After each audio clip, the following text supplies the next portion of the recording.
Wow, that's so crazy. It's almost like I never left because I didn't. Okay. Welcome to part two of this episode. Oh, yeah, by the way, this is Nocturnal Notes, the podcast.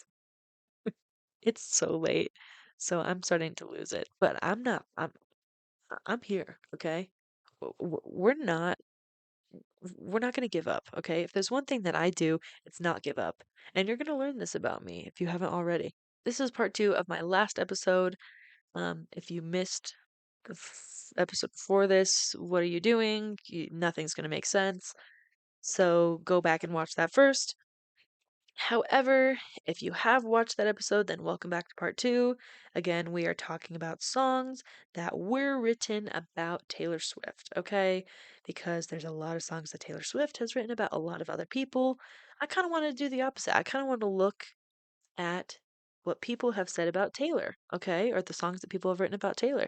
I find it to be interesting, and I'm sure my other Swifties will find it to be interesting as well. So, let's hop right back in to my list of songs that are about Taylor Swift. Unfortunately, I'm starting off with a terrible one. I have to touch base about this song, unfortunately, because it is just undeniably about Taylor Swift, okay? Or mentions her by name. This is a song called Famous by Kanye West. The worst person on this whole planet, I'm pretty sure. Yeah, I have to mention it. It has the very famous line that basically started the Reputation era. In the song, Kanye West says the phrase, I feel like me and Taylor might still have sex. I made that bit famous. Um, Wrong. First of all, very wrong. Stupid and dumb and I hate you and I don't know, lie on train tracks. That's what I have to say to you, Kanye West. I could talk more about this song, but I literally refuse to acknowledge that Kanye West is even a figure in pop culture anymore because of everything terrible that he's done. He's so irrelevant and useless. So all I'm going to say is that's a terrible, awful song and nice try. Now this next song, this is interesting. Okay, so we're getting into stuff here, okay? This is a song called Olay. It's by John Newman and none other than one of Taylor Swift's exes, Calvin Harris, famous, I think, Swedish DJ, somewhere up there. He's somewhere up there in Europe. Now, first of all, I want to let you know I listened to this song and I really did hate it. Like, I listened to it and I was like, I don't know. It's one of those songs where you listen to it and you're like, am I losing brain cells? Like, this is a terrible song. It sounds like a song that someone would listen to if they had no music taste, okay? No offense. First of all, I didn't think that this song could be about Taylor Swift because it's technically like a John Newton song. However, it was written and produced by Calvin Harris, her ex. So that leads me to believe it is possible that this song could be about Taylor in some way. It's written from the perspective, fans theorize, of Tom Hiddleston, who Taylor left Calvin Harris for. It's an interesting theory. It's an interesting theory. Um, I'm gonna pull up the lyrics and let's just kind of see what we think, okay? Again, so when I'm reading these lyrics, think of them from Tom Hiddleston's perspective, okay, to Taylor Swift, written by Calvin Harris. This is crazy. This is crazy. Okay, but try and keep up. Low key, you won't tell none of your friends about me.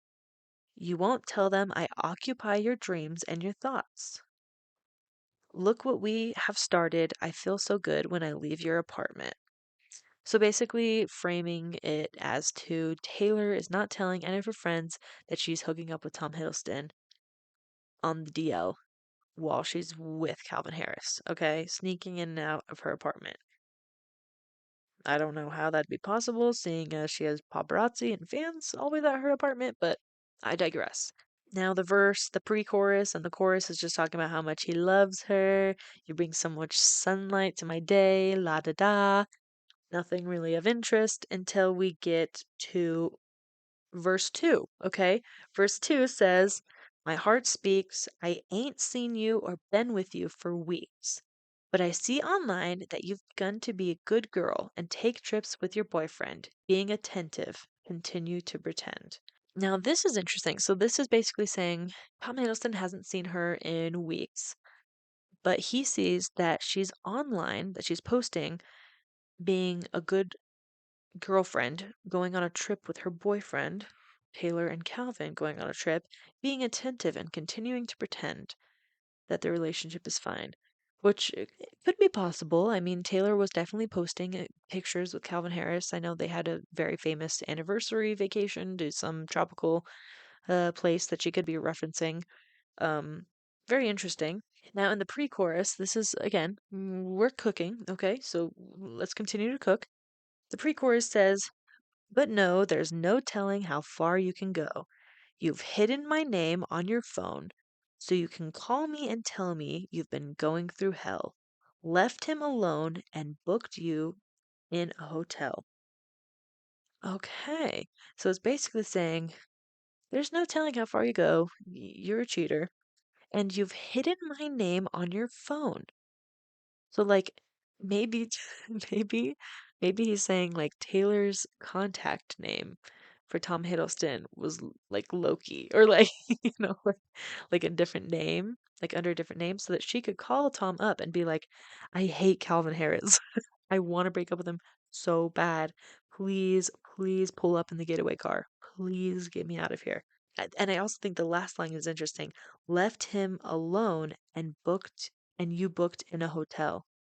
So saying like I ditched Calvin Harris so that I could go chill alone in a hotel. That's how much I hate him. Or maybe call you up and have you come meet me in the hotel.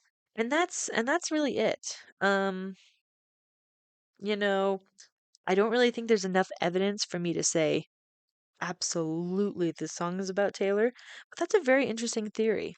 Um it could be about a different ex-girlfriend that was hooking up with someone while they were together. It could be about Taylor. I mean, who knows? But there you go. If you want to think Olay by Newton John and Calvin Harris is about Taylor, more power to you. Now, there's a song that I think is more likely to be about Taylor Swift that's written by Calvin Harris. This song is called My Way, okay? Again, it's a song. I physically dislike it. However, in an interview with iHeartRadio, he talked about the song My Way and how it was written about breaking out of a situation that you thought was a good thing, then you're way more comfortable out of it. This could be referring to their 15-month-long relationship that ended just months before the song's release. The lyrics in the song isn't really interesting. It's like literally repeating the same thing over and over, but I guess I'll read off something. Literally, this is the lyrics to the song. Why wait to say, at least I did it my way? Lie awake, two-faced, in my heart, I understand. I made my move, and it was all about you. Now I feel so far removed. You were the one thing in my way. Basically saying, you were the one thing holding me back, Taylor. I'm doing so good without you. Again, I'm so much better. It's kind of the same idea. Could be about Taylor. The lyrics are so repetitive, I can't tell you either way. Possibly. That's all I can give you. Is a shrug and say possibly. Now, this might be my favorite song that anyone has ever written about Taylor Swift. Okay? I've saved it for this episode. So if you've made it to part two, congratulations. You are now listening to my favorite song that has ever been written about Taylor Swift. Okay? Now, this is a little song, very popular, especially last year, at a certain summertime. Some knew, last summer as Brat Summer. This is a song called Sympathy is a Knife by none other than Charli XCX. It was released again last year in 2024 on her very famous Grammy Award winning album, Brat. Now, to give you some history, in 2018, Charli XCX did open for Taylor Swift during her Reputation tour, sometimes joining her on stage to perform Shake It Off with Camila Cabello, who also opened with her, which is interesting, like that combination, Camila Cabello, Taylor Swift, and Charli XCX, like in one format. That sounds crazy. The following year, Charli XCX told the publication Pitchfork As an artist, it felt kind of like I was getting up on stage and waving at 5-year-olds, which is kind of ouch. I mean, I don't think she would have said that to a news publication if she had the fondest memory of the Reputation tour and the fondest friendship with Taylor. However, she did have to put up an apology afterwards because the Swifties were threatening murder. So she did apologize for saying that she felt like she was performing to 5-year-olds.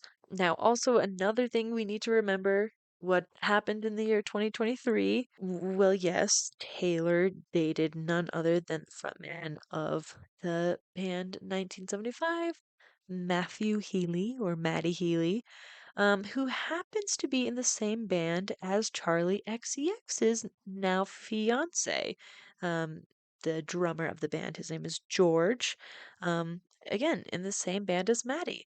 So it's very possible that perhaps they made connections, because of their boyfriends at the time. I'm gonna get to the lyrics, okay?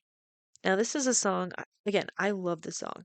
And I might have to read all the lyrics to this one, okay? It's just so good, okay? Now, Charlie opens the song saying, I don't want to share the space. I don't want to force a smile. This one girl taps my insecurities. I don't know if it's real or if I'm spiraling. So she's opening the song saying, there's this one chick I can't stand. I don't want to share a space in the music industry with her. I don't want to force a smile when I'm around her because she taps my insecurities, okay? She makes me feel freaking bad about myself. It's my fault, but again, she makes me feel bad about myself. She continues to say, one voice tells me that they laugh. George says I'm just paranoid. He says he just don't see it. He's so naive. I'm embarrassed to have it, but need the sympathy. She's probably going to George being like, dude, Taylor's being so freaking passive aggressive to me. And like, blah, blah, blah, or like something like that. Or like, she thinks she's so much better than me. Or like, blah, blah. And George is like, dude, you're just being paranoid. Like, I don't see it.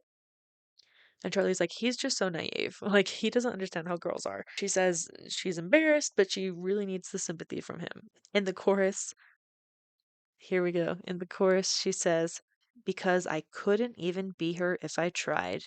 I'm opposite. I'm on the other side. All these feelings I can't control. Oh no, I don't know why. All this sympathy is just a knife. Why, I can't even grit my teeth and lie. All these feelings I can't control. Oh no, don't know. It's just so incredible. She's just saying, like, this chick, I could not even be her if I tried. She is on the Eras tour. She is pumping out records every single year. She is at the top of her game. She is the most famous pop star in the entire world. I couldn't even be her if I tried. I'm opposite. I'm on the completely other side. Now here we go. Now we're getting to verse 2. Why I want to buy a gun. Why I want to shoot myself. Volatile at war with my dialogue. I'd say there was a God if they could stop this. She's basically saying, this chick's making me want to end it all. I can't stand her. She's making me literally go freaking berserk. Okay, bananas. She continues saying, wild voice tearing me apart. I'm so apprehensive now. Don't want to see her backstage at my boyfriend's show. Fingers crossed behind my back. I hope they break up quick. Who else could she possibly be singing about? Okay, when I first heard this song and people were saying it was about Taylor, I listened to that first verse and that chorus, and I was like, I don't know, possibly it could be about any pop star though. But once I heard her say the words, I don't want to see her backstage at my boyfriend's show. Fingers crossed behind my back. I hope they break up quick. There's no one else that she could be possibly talking about besides Taylor and Maddie. She's saying, I don't want to see her backstage at a 1975 show, and I hope that Taylor Swift and Maddie break up as soon as possible so I don't have to see this stupid girl who makes me feel terrible about my career and about myself as a whole. And that's basically it. Then she just repeats the chorus and just says, all the sympathy is just a knife. Okay? Now I love that song because I think it's so vulnerable. Like Like she doesn't say anything really mean about her. That's what's so powerful about this song. She's basically saying the only thing that she ever says about Taylor is, I couldn't even be her if I tried. She's not saying this chick is the worst person on the planet. She's so terribly mean to me. She's just saying Taylor Swift is so powerful, so incredible. Being around her makes me feel insecure about myself as another pop star. Like I don't know. I think that's super powerful that Charlie XCX was so vulnerable on that track. I don't know. It's just powerful. I'm really happy that she released that song. I think that the album Brat as a whole is a great example of what it's like to be vulnerable. But that track in particular is so incredible, so vulnerable, so count how many times I say vulnerable. But to continue talking about this song, in 2024, she was asked about what she thought about people associating the song with Taylor. And she said, people are going to think what they want to think. The song is about me and my feelings and my anxiety and the way my brain creates narratives and stories in my head when I feel insecure. She's basically saying, it's about me. The song's about me. Like, sure, I'm mentioning Taylor and it's kind of about Taylor, but it's about me. It's about my issues that I'm having, okay? And Taylor's team, I guess, reached out and commented and said that she'd been very blown away by Charlie or whatever. I thought it was interesting that she felt the need to comment on that. I think the coolest thing that could have happened, the most powerful thing that Taylor could have done to like just be a freaking icon is hop on the remix, okay? I wish that she would have joined that. Like, the Girl's So Confusing, Charlie XCX featuring Lord collab is so iconic. Like, it's so cool that they are just working it out on the remix. I think it would be so cool if Taylor did the same thing. Like, that would just be so incredible. I'm sure she was asked, but she probably couldn't because, yeah, I get it. She was on the Eras tour. Yeah, I get it. She was on a freaking world tour. But it would have been so cool. I just personally don't really like the remix with Ariana because they just they changed the song completely. So I like it as a completely different song, but I think the original is better. Enough about Sympathy is a Knife. Incredible, incredible song. I love it. We're gonna move on. Next song is a song called Country Star by a singer-songwriter you may know, Tom Odell. He's very famous for writing the song Another Love, as well as Black Friday. I want to say he's British. Yes, he's English. Um, this song, Country Star, though, was released in the year 2021. He was seen going on a couple dates with Taylor, leaving pubs in London in the year 2012, although there was never really a confirmation if they dated or not, or if they just went on a couple dates. But yes, they were photographed together, and of course, the tabloids claimed that they were deeply in love, but they literally were just photographed together, leaving pubs. Now, here's the lyrics. I'm going to pop up the lyrics for this song, Country Star by Tom Odell. I think it's about her. I really do. So here's the lyrics. First one. Picture this, I'm in an English bar with a young American country star. She's telling me about her new guitar. She's a little bit clever, she's a little bit daft. She's a little bit happy with a broken heart, I suppose. That sounds like Taylor Swift in the Red era. I mean, I don't know who else he could have been that was an American country star besides her. I mean, I don't know a lot about Tom Odell, so I mean, correct me if I'm wrong, if there's another American country star that he was dating at the time in 2012. But I mean, she's a little happy with a broken heart. At that time, she had just broken up with Jake Gyllenhaal, so yeah, she probably still had a broken heart. The next verse is picture this, we're by the corner till. We've got our pints up in the windowsill, between the dust and the daffodils. I'm a little bit dry, she's a little bit thrilled. It's a little bit like that scene in Notting Hill. Next verse is picture this, I'm in a limousine with my young American country queen. We're rolling around like tangerines. She's a little bit lovely, she's a little bit mean. She's a little bit taller than she is on the screen. Yeah, I suppose. That's interesting. I'm wondering what he means when he says she's a little bit lovely, she's a little bit mean. I don't know if he like meant like well, like genuinely she like was mean or like she like felt mean. I don't know. Maybe he thought she was mean. I don't know.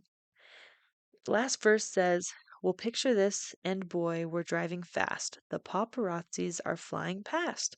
Like rain on tinted glass, I'm a little bit common, she's a little bit class. It's a little bit longer than a dream."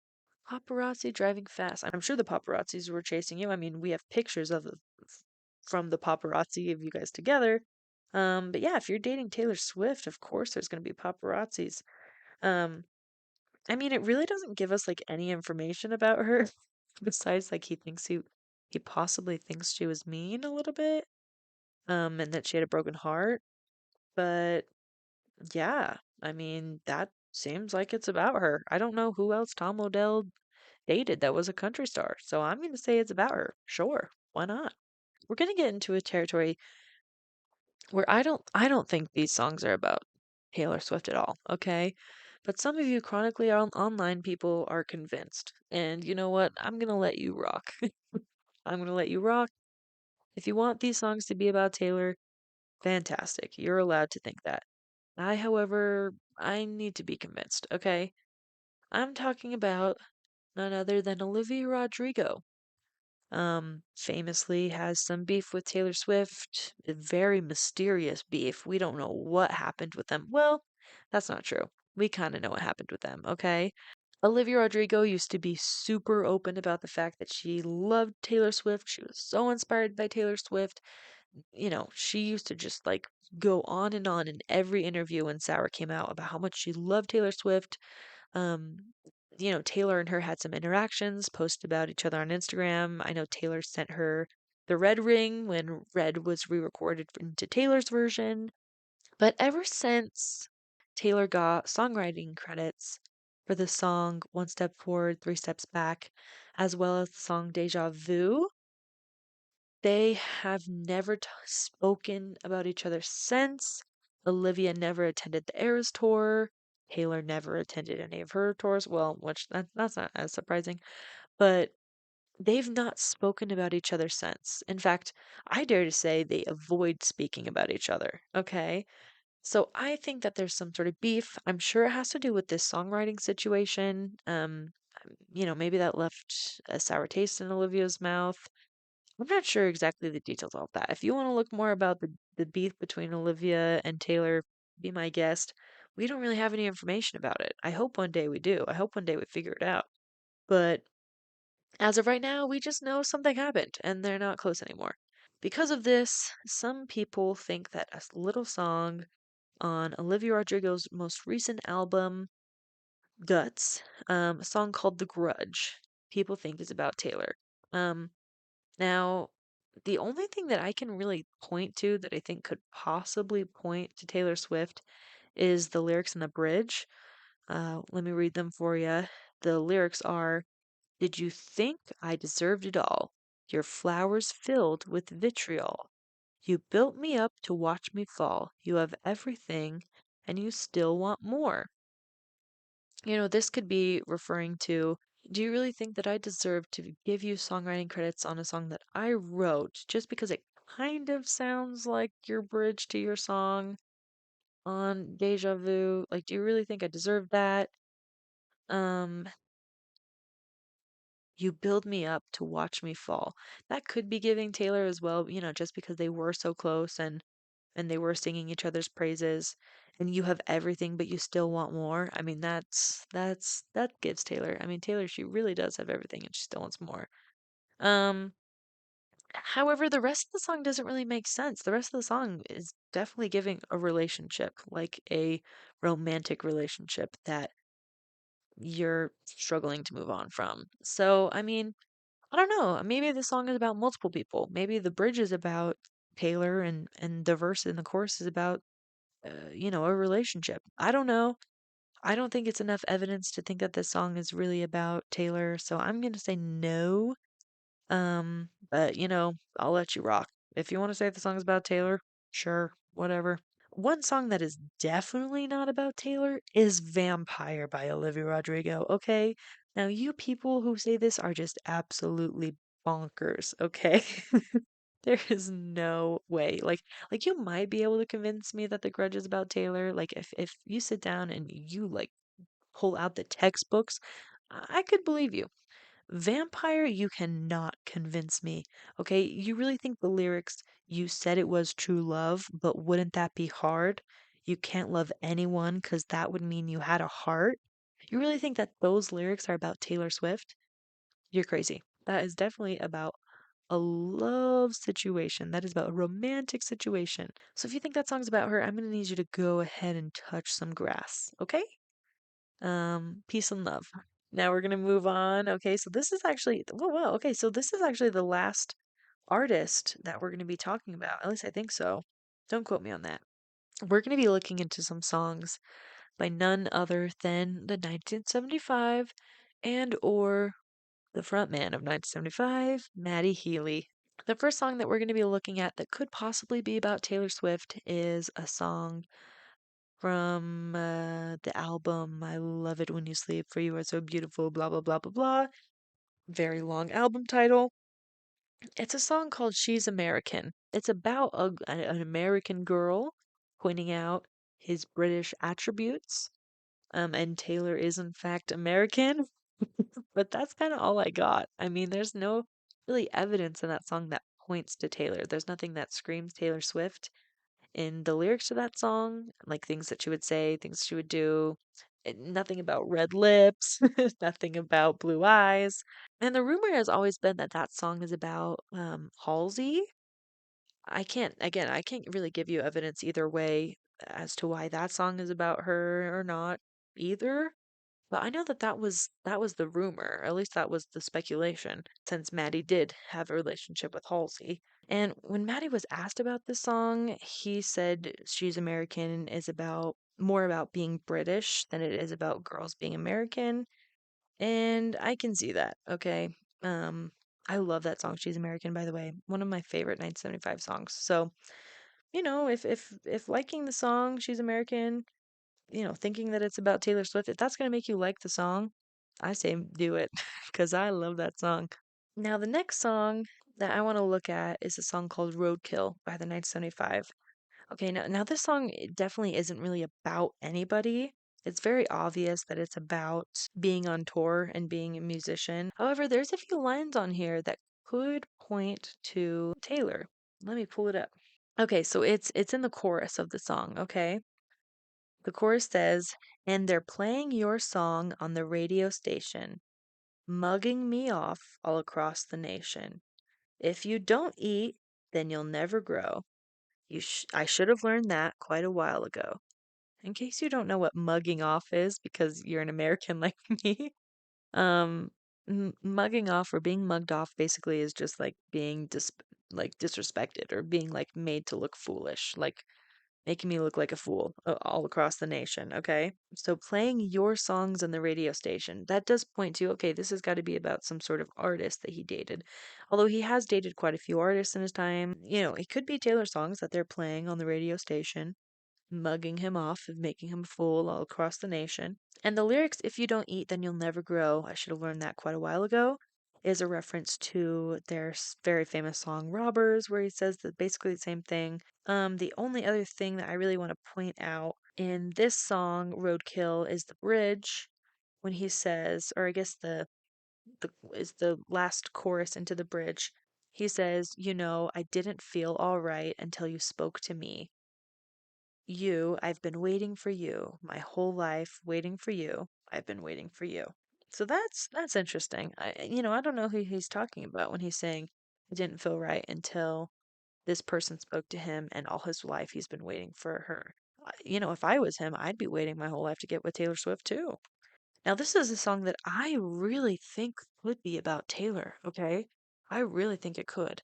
So, this is a song called All I Need to Hear by the 1975. This is the fourth single from their latest or fifth album called Being Funny in a Foreign Language. Now, I want you to think specifically about the song from Tortured Poets Department, the anthology that Taylor Swift wrote. It's one of my favorite. I think it's one of the most underrated songs at Tortured Poets Department. I want you to think of the lyrics from the song Chloe or Sam or Sophia or Marcus, okay? That song very, very obviously points to Matty Healy. Specifically, she says in that song, in the chorus, if you want to break my cold, cold heart, just say you loved me the way that you were. When I'm reading the lyrics to the song, I want you to think about those lyrics specifically, okay?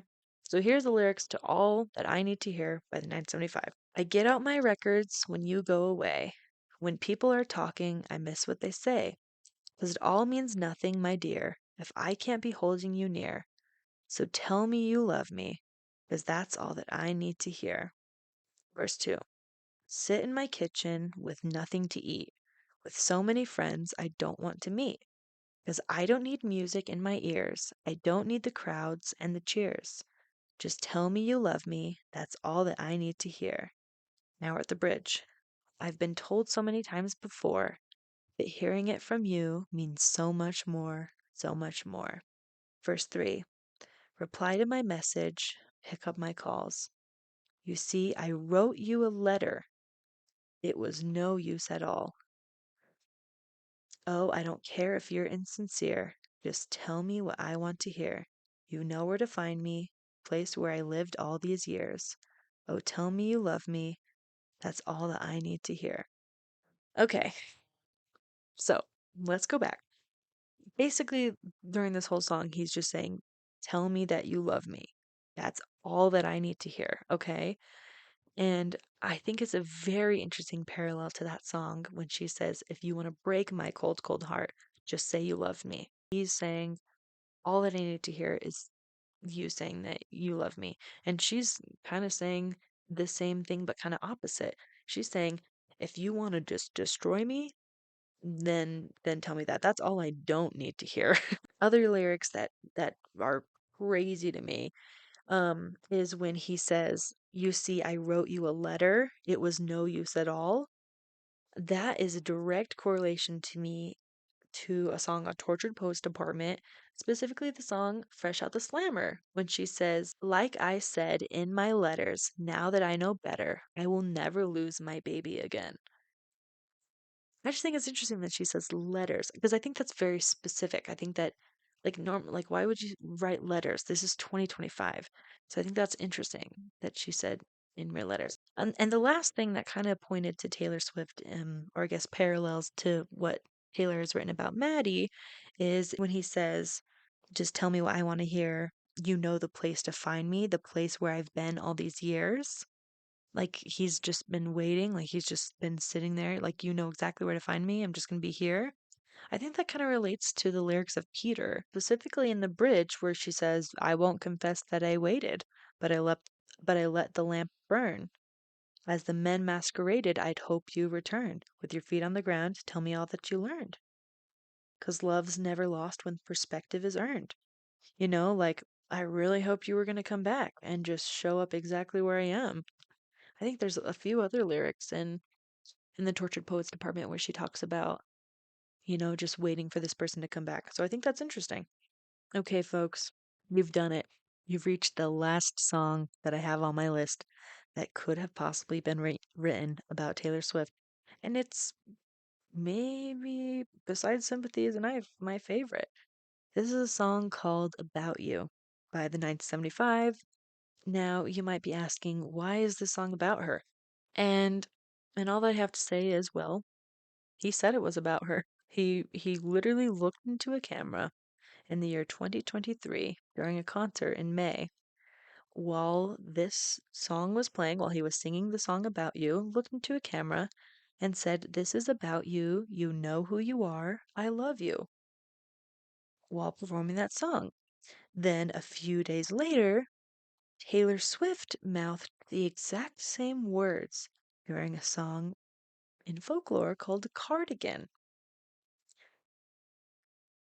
which, like, looking back, that was crazy. I can't believe they both did that. Maybe the song wasn't necessarily written with Taylor Swift in mind, but this could be a song that he wrote or whatever and just associated with Taylor when they were dating because it's a pretty romantic song. Or maybe not. Maybe he really did write this song with her in mind.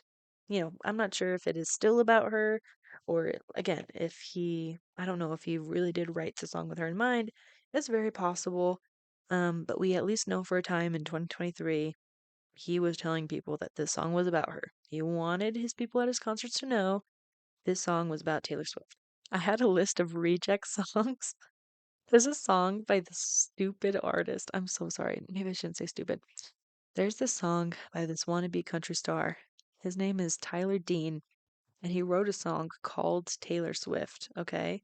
It's a terrible, terrible song, and it's very creepy. It's a country song, and he's talking about how, I want a girlfriend to be like Taylor Swift.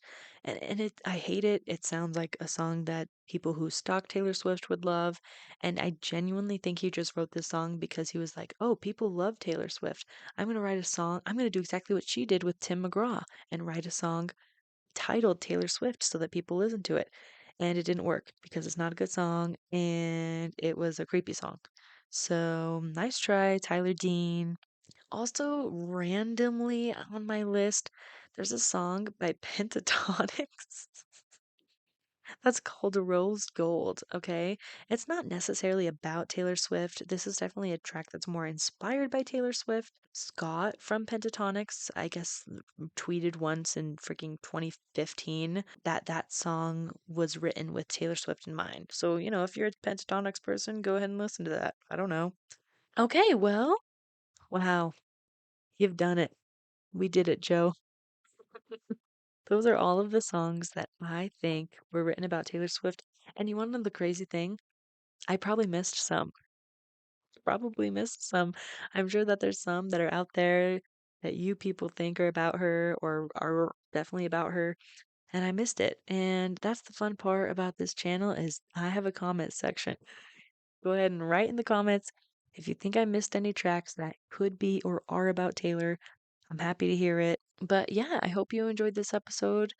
I love any excuse I have to talk about Taylor Swift, to think about her life and her relationships. I love relating her writing to other people's writing. It's also just very fun to see how nobody's better at writing songs than she is. So, anyways, so thanks for watching this little two-part episode moment. I appreciate you sticking around this long. My stomach is growling. I really hope that that hasn't been picking up on the mic this whole time. If so, that's really embarrassing. I'm gonna go grab a snack and then hit the hay. So thanks again for watching this episode, and we will catch you next time. Hope you have a fantastic rest of your week, and don't forget to drink water, and don't forget to go to bed at a timely hour, unlike me, okay? We will talk to you later, and goodbye.